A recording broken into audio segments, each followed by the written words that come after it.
I have a friend named Monty Roberts who owns a horse ranch in San Isidro. He has let me use his house to put on fundraising events to raise money for youth at-risk programs.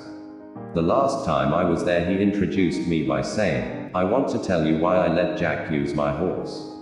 It all goes back to a story about a young man who was the son of an itinerant horse trainer who would go from stable to stable, racetrack to racetrack, farm to farm and ranch to ranch, training horses. As a result, the boy's high school career was continually interrupted. When he was a senior, he was asked to write a paper about what he wanted to be and do when he grew up. That night he wrote a 7-page paper describing his goal of someday owning a horse ranch. He wrote about his dream in great detail, and he even drew a diagram of a 200-acre ranch, showing the location of all the buildings, the stables and the track. Then he drew a detailed floor plan for a 4,000 square foot house that would sit on a 200-acre dream ranch. He put a great deal of his heart into the project, and the next day he handed it in to his teacher. 2 days later he received his paper back. On the front page was a large red F with a note that read, "See me after class." The boy with the dream went to see the teacher after class and asked, "Why did I receive an F?" The teacher said, "This is an unrealistic dream for a young boy like you. You have no money. You come from an itinerant family. You have no resources. Owning a horse ranch requires a lot of money. You have to buy the land.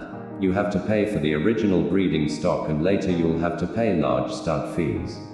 There's no way you could ever do it." Then the teacher added, "If you will rewrite this paper with a more realistic goal, I will reconsider your grade." The boy went home and thought about it long and hard. He asked his father what he should do. His father said, "Look, son, you have to make up your own mind on this. However, I think it is a very important decision for you." Finally, after sitting with it for a week, the boy turned in the same paper, making no changes at all. He stated, "You can keep the F and I'll keep my dream." Monty then turned to the assembled group and said, "I tell you this story because you were sitting in my 4,000 square foot house in the middle of my 200-acre horse ranch. I still have that school paper framed over the fireplace." He added, "The best part of the story is that 2 summers ago that same schoolteacher brought 30 kids to camp out on my ranch for a week. When the teacher was leaving, he said, 'Look, Monty, I can tell you this now. When I was your teacher, I was something of a dream stealer. During those years I stole a lot of kids' dreams. Fortunately you had enough gumption not to give up on yours. Don't let anyone steal your dreams. Follow your heart, no matter what. No dream is too big or too small when one works hard to live it. One should always try making dreams come true no matter what."